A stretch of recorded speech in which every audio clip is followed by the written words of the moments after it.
Thank you for your smiles. Thank you for your applause. I'd like to introduce you, I'm Chris West from Verbal Identity. I'd like to introduce you to Ross Hawkins, who spent a whole decade building a brand at Brompton Bikes, finishing as Brompton's head of brand. you get applause for coming on stage. That's brilliant. And Ross is also looking to do something new with another ambitious brand very soon, so catch him afterwards. And I hope we'll have time for a couple of questions at the end as well. So that's Ross. Thank you, Chris. And this is Chris West from a company called Verbal Identity that he founded over 20 years ago. But they are the world's biggest and best brand language company. And he's basically written the book on brand language. Or, sorry, he has in fact written the book on brand language. And we've got a story or a set of slides to tell you today about words and the power of words. And of course, it's about verbal language and brand identity or brand language. But the question we want to pose to you really is, are guidelines around language just a hygiene factor, something that's nice to have to make your brand nice and consistent and nice and strong? Or are they actually a superpower for unlocking growth? And I believe that they're a real superpower. If you have really tight guidelines and you get under the skin of who you are and what you stand for, it can unlock growth way beyond what you'd be able to do without them. And so Chris and I are going to take you through a story today about how we worked on developing the Brompton brand language and why it was important, and then how that unlocks some growth for us. So I'll hand over to Chris. Thanks, and he Ross. can tell you a bit more about what languages. Thank you. The smarter members of the audience will already have noticed there's something wrong with this playing card that I was given on an airline. And so we all know that we want to get our language kind of technically right. And then when you don't get language technically right, it starts to undermine the confidence that people have in your brand. So not getting the language technically right is one thing that you might want to do, but that's very basic. Another thing you want to do is make sure that your message isn't confusing,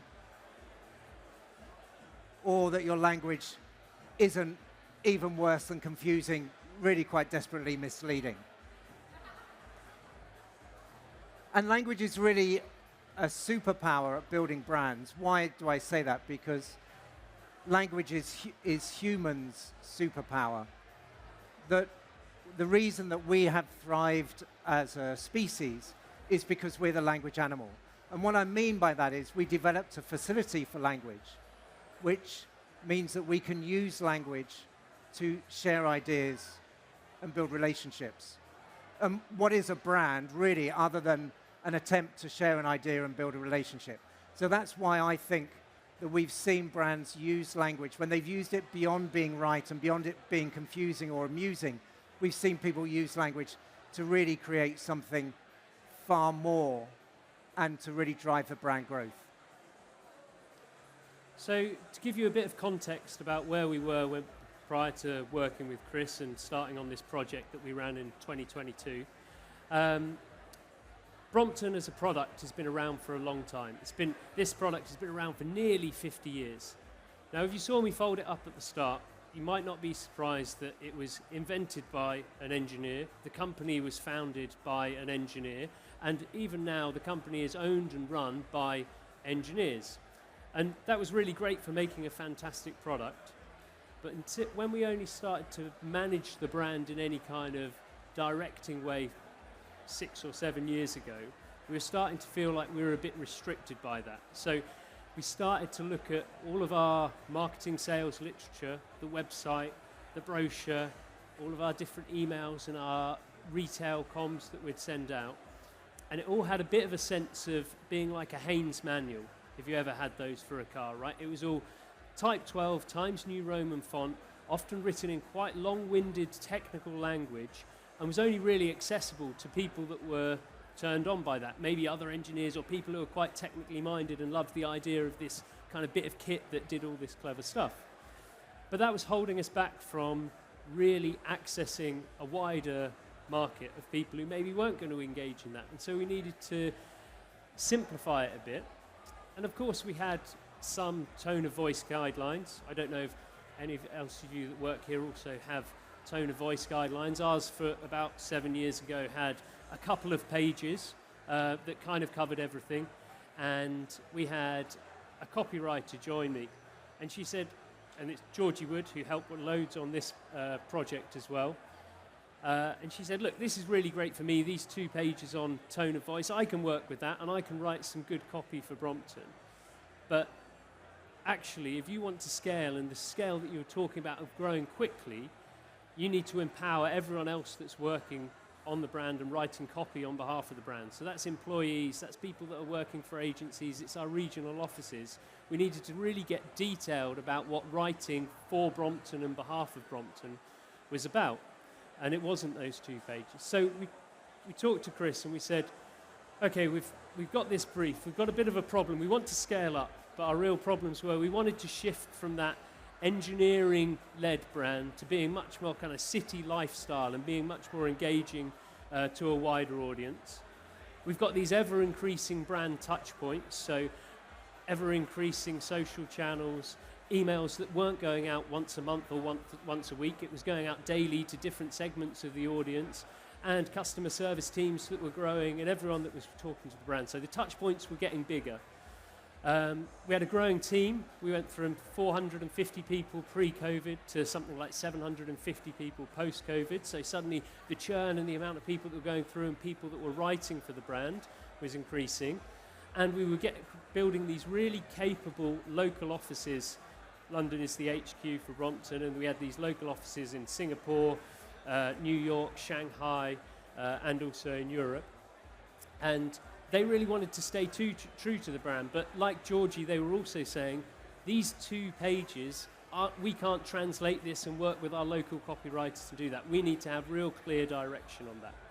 And so we said to Chris, can you help us with that? Well, I was going to say that if we can go back to this one point here about what we're all trying to do, I think, is win attention in all of the brand channels, in all of the brand touch points. And so one of the things that we like to do in a workshop, and we'll try it here if you're up for it, is to see how many different brand channels and brand touch points we can come up with. For us, this is like presenting in the middle of a nightclub because there's so much sound, and so it's a bit of a challenge.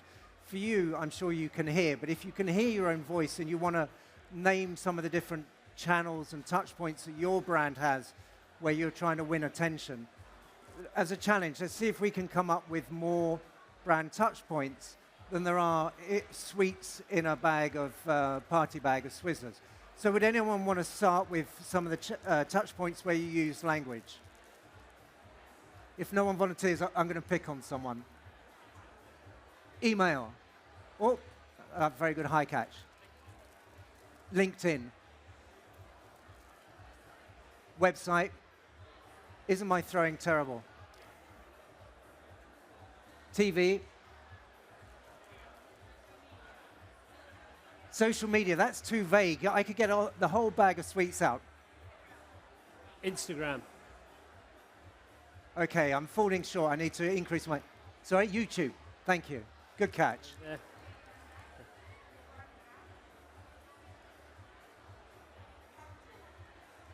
Packaging. Thank you very much. People often forget the importance of something like packaging where you can use language. Shop windows. Thank you very much. Oh, that's too high. Sorry. The person behind had better ask a question now because he... Out of home. Thank you. More? We got about 5 more. Yeah. Radio. Thank you very much. Look at that. My aim's getting better as we go along. We've got about 5. And your app. Both your app copy and your in-app notifications. Yes. Louder? Well, I'm going to trust that what you said, no one else had... Oh, sorry. No one else has said before. We got 1, 2, 3, 4, 5, 6 more. Cinema. Who said... Big throw at the back. Easy one. Thank you very much. Print. Almost. Billboards. And thank you very much. Oh, thank you very much saying billboards because there That's exactly right for something coming up. We've got about three more channels.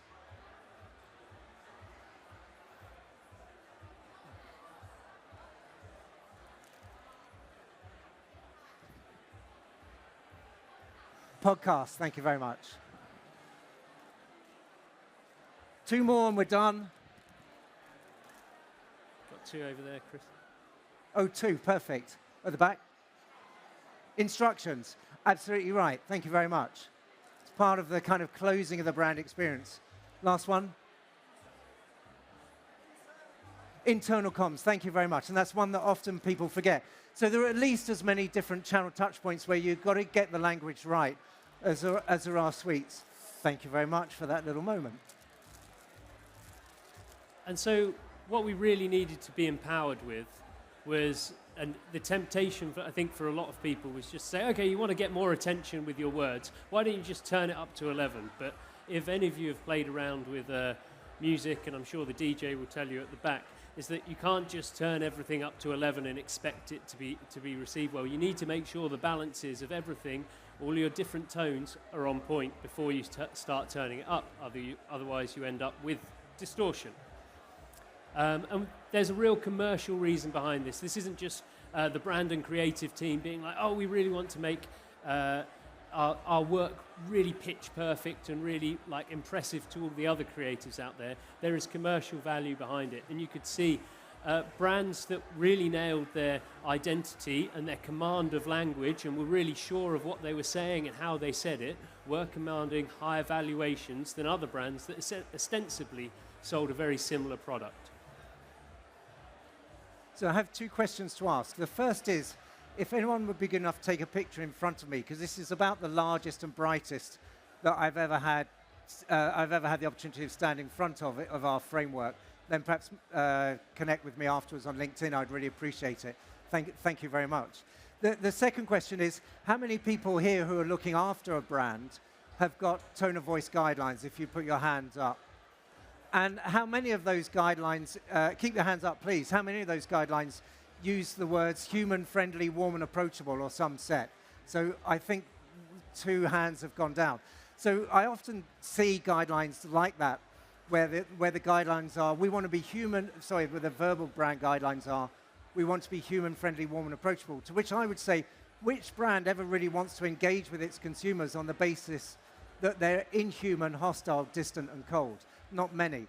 But more than just kind of being differentiated and being specific, before I set up Verbal Identity, I was tutored in linguistics to help me understand more about language. I'd started my career as a copywriter at Saatchi's, working on, I like to say, the world's favorite airline and the country's least favorite political party. But there was always an understanding of the power of language.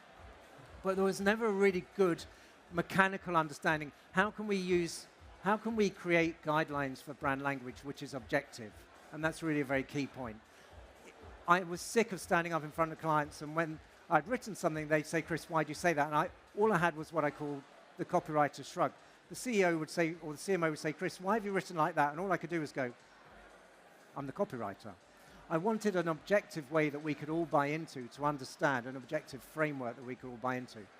And so through the study in linguistics, I was able to start to understand how we as the language animal have this superpower to use language, but also to intuitively understand language.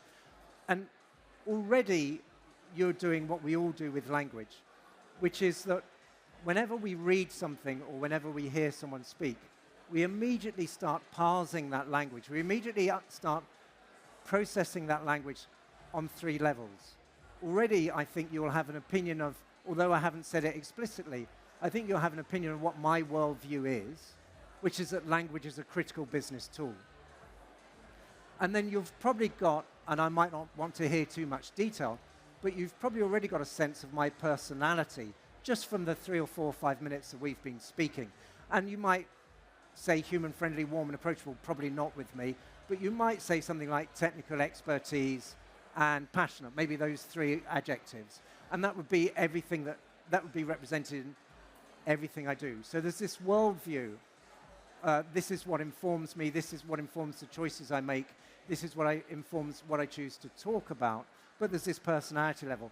Now, if suddenly I went deep into jargon and used some kind of weird street slang, then certainly you would start to lose trust in me. So language seems to work on all three levels. That whenever someone is coherent and believable as an individual, whenever a brand is coherent and believable and credible and wins attention and capitalizes on that attention, then it seems to operate clearly on three levels and consistently on three levels. It seems to have a worldview which informs everything it talks about and the angle it takes on that, even if it doesn't explicitly talk and mention that worldview. It seems to have a consistent personality which is different, isn't just human, isn't just warm, whatever those adjectives mean. It's much more precisely defined. And it seems to use language, it seems to hold the language together in a consistent way in terms of the jargon it uses, how it uses grammar, and words and phrases that it consistently uses or doesn't use. So through linguistics, through my own experience, we were able to say there's a very simple objective framework that brands and brand owners and brand advisors can use, which will make sure that the brand is consistent and believable and differentiated and can drive growth. Okay, so we used Chris's framework and he took us through that, and we kind of workshopped as a small team, and this is how we applied it. So our worldview, story that we're telling, was really rooted in our purpose, and the Brompton purpose is we create urban freedom for happier lives, which as a sentence works fine but doesn't really explain to anyone what our worldview is. So the couple of paragraphs that we've got, and don't worry if you can't read them, I can send them to you on LinkedIn, really distilled that and said this is what Brompton believes, this is what we stand for, and this is where we're going. And then that went through to those three tonal values that we had, which were open-minded, cheerful, and energizing. Now, obviously words are open to interpretation, so what's really important was that we didn't just have those three words. It was really important that we defined what open-minded meant to Brompton, what energizing meant to Brompton, what cheerful meant to Brompton. So we'd have the associated couple of paragraphs that really went into detail on that. And then that starts to work really well because you've got these three and you can dial them up and down depending on what you're doing. So if you're writing a returns policy, you might not go 10 out of 10 on cheerful, but you might be pretty up there on open-minded and energizing, because you might be saying, we understand that not everyone wants this product, but if you don't want it, we're here to sort it out really quickly for you, and we're energized in as many words to sort that out. And conversely, if you're talking to a current owner on social about an amazing journey they've been on with their bike, then you might dial up cheerful to 10 out of 10. And so it works really well having those three and just being able to dial up and down as you need to. And then, of course, at ground level, there's those nuts and bolts. Now, what's on screen is just kind of what you kind of expect of those do's and don'ts of things. But actually, there's a whole lot more than that. And what the writers really wanted were those 12 kind of bullets of how Brompton really writes, how we use adjectives, how we use verbs, what words we like to start sentences with, what words we don't like to start sentences with. And suddenly that was the real tools and materials that any copywriter could then pick up and say, okay, I can now work for Brompton. And it was making a huge difference. It was the kind of thing, we were onboarding copywriters before and having to get them to go through cycles of work with us and give them feedback and say, okay, and it would only be after a few cycles that they'd get, okay, I now know how to write for Brompton. But you could give them this document that we'll move on to and these three guidelines, and they'd be off straight away. You'd get something back that you're like, okay, yeah, now we're talking. This is Brompton speaking. And so the output of that wasn't just those three slides. We ended up with a document that was probably 40 slides long, but it wasn't just a document that we sent out to copywriters. It was something that we used and onboarded something like 100 people. So over about 12 different workshops, Georgie, our copywriter, with Chris on some of them as well, working through and onboarding anyone that writes for the brand. And so very quickly we were seeing results from, I don't know, a response from customer service right through to a social posted by one of our stores. The language was starting to converge and people really got it. And they're like, yes, thanks. All I needed was a bit of direction on how you wanted me to write for Brompton, and now I can do it. So they felt empowered and they were moving quickly. And then the bit of external work that we were really pleased with, we ran last year a brand campaign. It was called the Abracadabra campaign, and we worked with a really great creative duo, Tony and Kim. on it. And they, as well as getting immersed in all things Brompton, they picked up the language guidelines, and they were like, okay, Brompton is about words. We know how to talk like Brompton. And they got really excited about that. And I'll show you the ad in a moment, but the thing that I hope it shows is that suddenly the brand has a bit more swagger, and is a bit more confident, and we were daring enough to go with an ad that was fully focused on the product there in the center, and then with really punchy 5-word sentences that would come up underneath. So we'll run it now and see.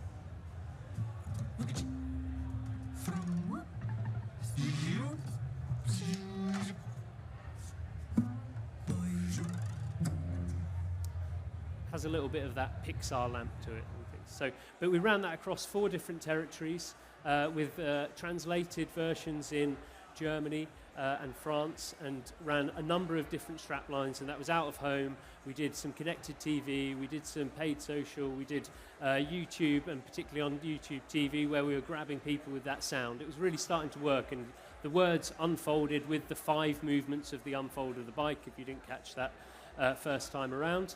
And in those 4 territories that we ran that really lifted brand awareness way and above all of our other territories that we hadn't ran that campaign in. So it did deliver measurable results. But I think just you could tell we were more confident with it.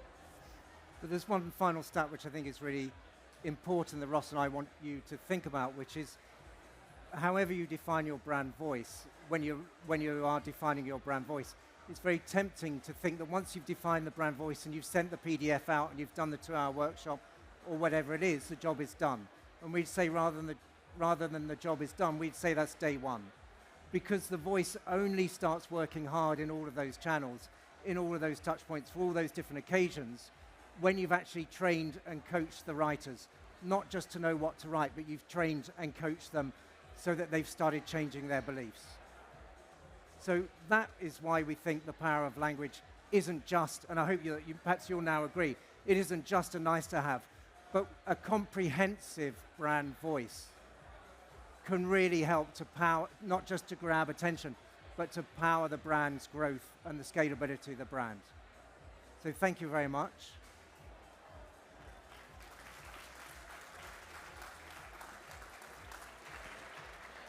Well, thank you very much, guys, and thank you for an excellent closing.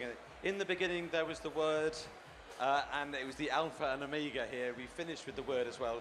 Guys, thank you very much for your attention. I'm sure the guys here will be here to answer any. Ross and Chris will be here from to answer any questions that you have. Definitely. But otherwise, thank you for your attention today. See you tomorrow for some masterclasses from some guys from Haleon about how they've been using attention to drive results. But I think we've all deserved a drink. You guys certainly. Thank you so much. Thanks,